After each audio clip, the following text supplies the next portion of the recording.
Hello everyone, my name is Adarsh Goel. I am a second year engineering student at BITS Pilani, India. Today I'm here to talk about another very popular project in the blockchain space, Polkadot. By the end of the video, you will have an in-depth understanding of the project, its advantages and its features all within just 20 minutes. Alright. There are tons of awesome projects in the blockchain space like Ethereum, Bitcoin, Solana, Cardano, etc. Polkadot offers itself as something completely different. It's the very first layer 0 solution. Let's talk about the basics of Polkadot. In the words of Gavin Wood, Polkadot is in many respects the biggest bet in the ecosystem against chain maximalism. With the vision to lessen hatred between different blockchain communities, Polkadot was founded by Gavin Wood, former co-founder and CTO of Ethereum, and Robert and Peter in 2016. The Web3 Foundation is a non-profit foundation which is basically composed of mathematicians who create the maths for the chain. Parity is a for-profit organization which develops the maths into usable products. These two foundations are the backbone of Polkadot. Polkadot's ICO was a huge success, raising around $145 million, but lost $90 million of those in a bug of the wallet smart contract. Later, they again raised an ICO of $100 million to keep themselves going. Polkadot's mainnet went live in the spring of 2020, and dot transfers were enabled in the August of 2020. Polkadot uses a novel proof of stake consensus mechanism called nominated proof of stake. People who hold Polkadot token called DOT nominate validators by delegating their own DOT to them. These validators secure the relay chain, which is Polkadot's central blockchain. It's represented by this here. Polkadot has a maximum theoretical transaction per second around 1.66 million transactions per second, which is pretty amazing considering Bitcoin has an approximate 7 transactions per second and Ethereum at around 15 to 20 TPS. Visa cards at 65,000 TPS are still nowhere near Polkadot's theoretical. Polkadot achieves this using a parallel computation system. It's much like hyperthreading that we use in everyday computing. The relay chain is not smart contract compatible and only supports dot transactions which are related to transferring currency, staking, governance, and parachain slot auctions. Parachains are blockchains that are connected on to the relay chain. They are represented by these. Parachains are smart contract compatible and host all of Polkadot's dApps. Polkadot's relay chain is limited to 100 parachain slots only, and because of this, there is a fierce competition between projects as to who will get a slot. To smoothen this process, parachain slot auctions are used to determine which project gets a slot. Now let's learn about the architecture of Polkadot and what are mechanisms that Polkadot uses to achieve so much. This diagram right here is a beautiful representation of Polkadot's complex structure. We've already talked about how the relay chain is the backbone of Polkadot. It provides security to its parachains. It also allows transfer of tokens as well as any arbitrary information between parachains. The parachains are sovereign chains which connect to the relay in two ways. They either lease a parachain slot through the slot auction or they pay as they go. In the second system, they connect to the relay chain temporarily and utilize its services, in return paying a fee. This way, they don't have to go through the auction process or bond dot to the relay chain. Bridges are special blockchains that help the network communicate with external chains. This feature can be further used by all the parachains, allowing everyone to intercommunicate to the legacy chains.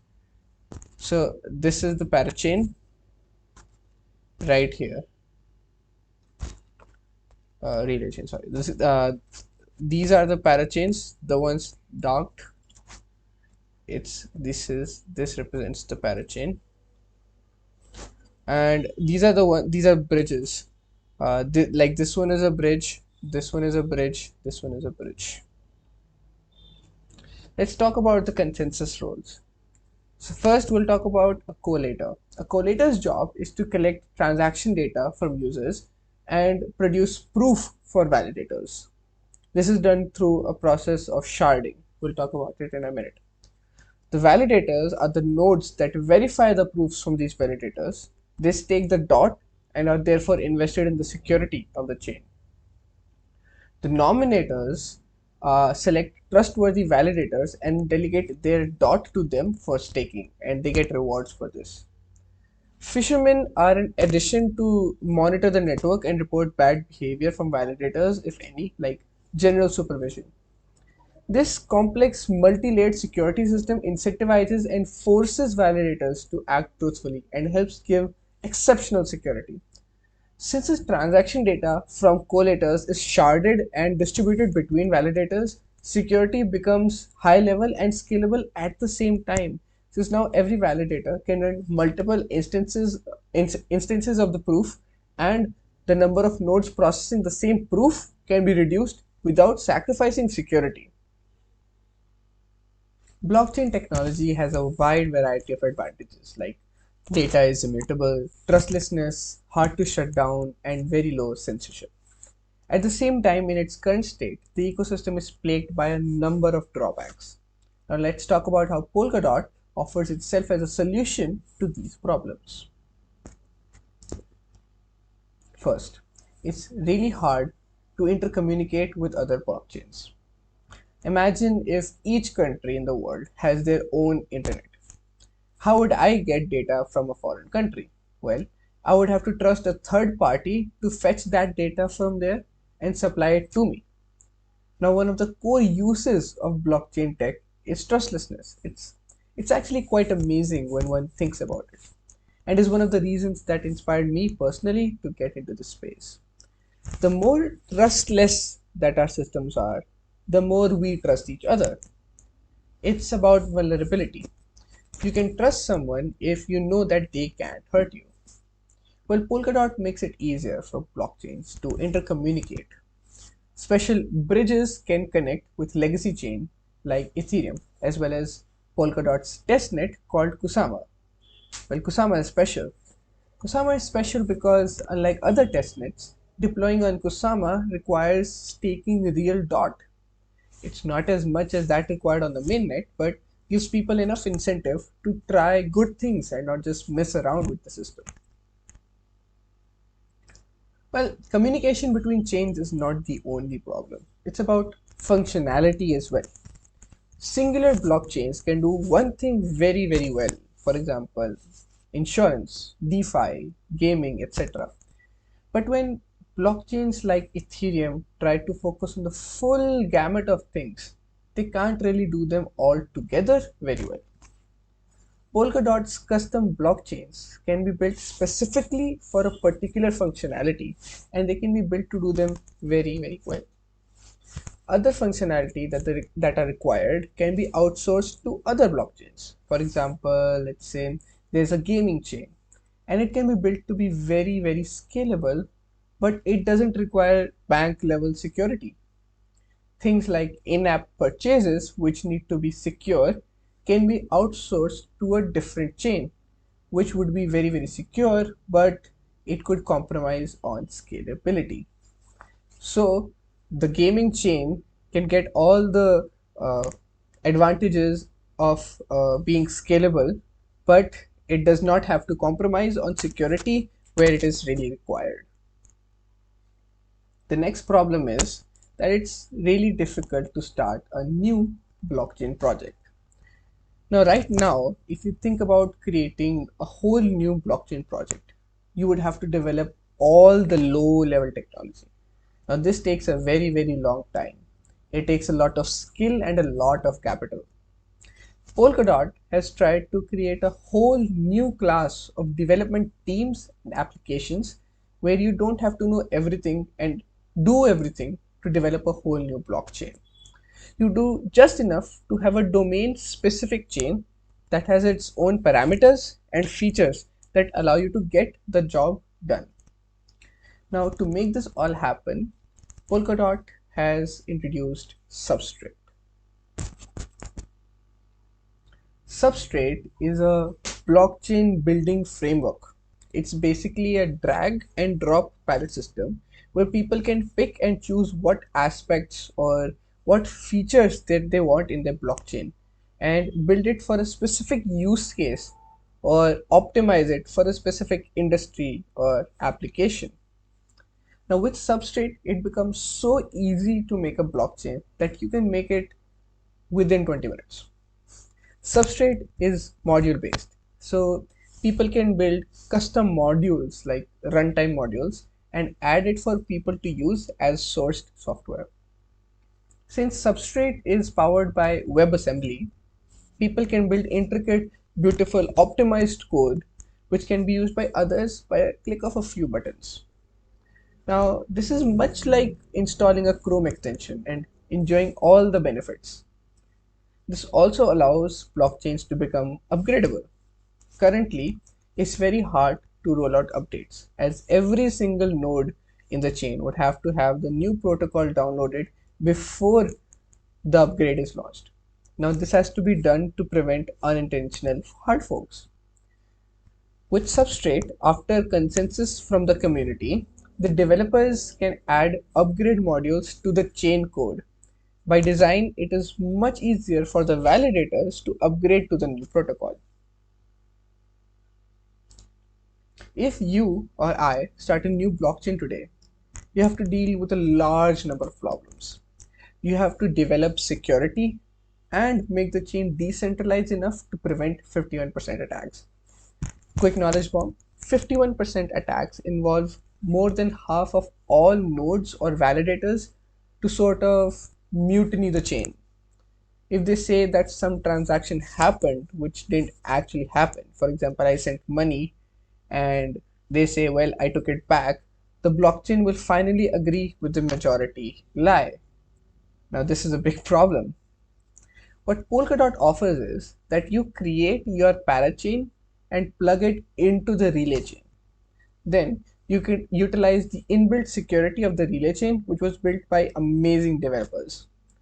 You use their consensus mechanisms and their validators, which are already decentralized. This solves both of your problems beforehand. Let's talk about governance.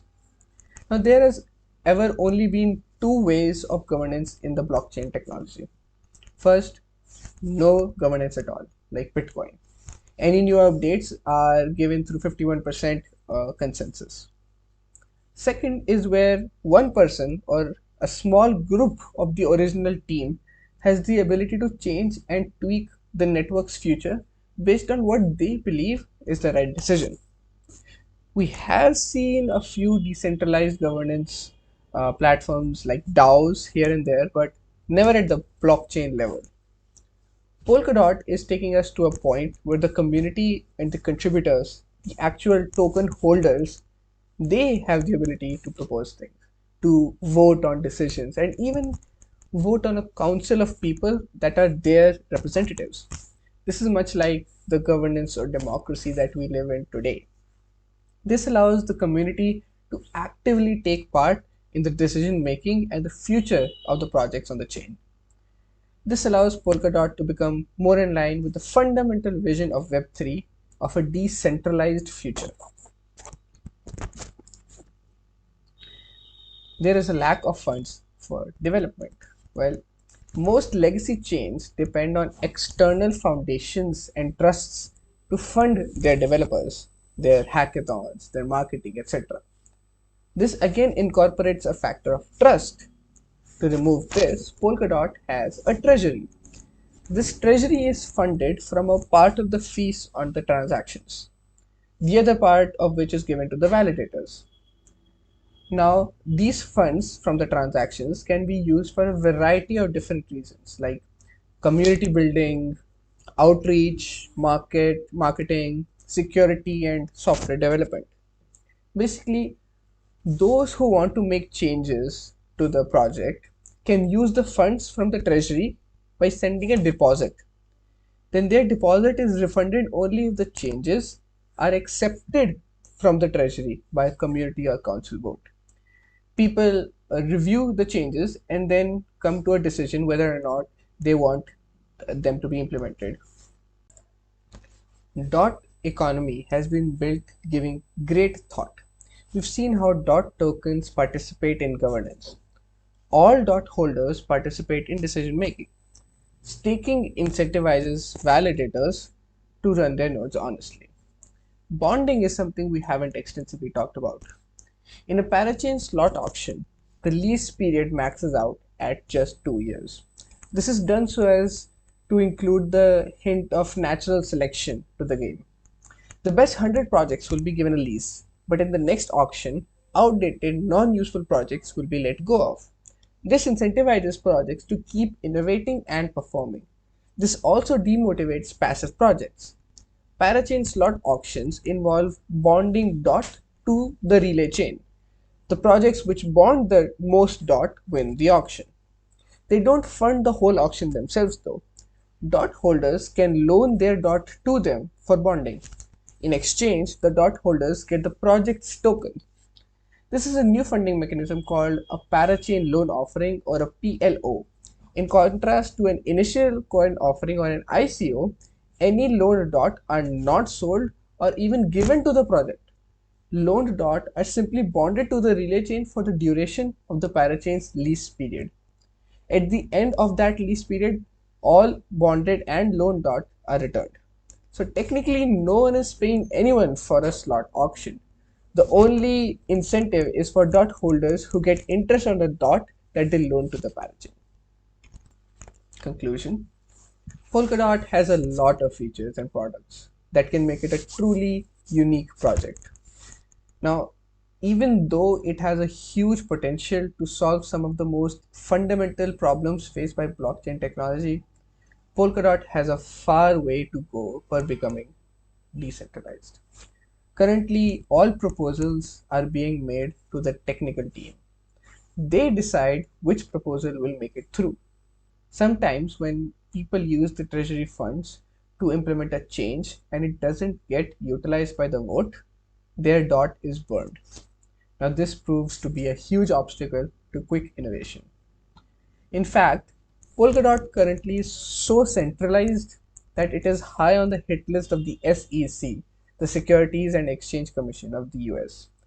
They are looking to label DOT as a security. Polkadot is built as a system that will only become efficient when it has a large number of parachains operating on it. Consistent delays in the parachain slot auctions due to auditing of the technology has inhibited Polkadot from achieving its true potential. The China ban on crypto was also a major blow to Polkadot, as most of the Polkadot's projects and users were initially from China.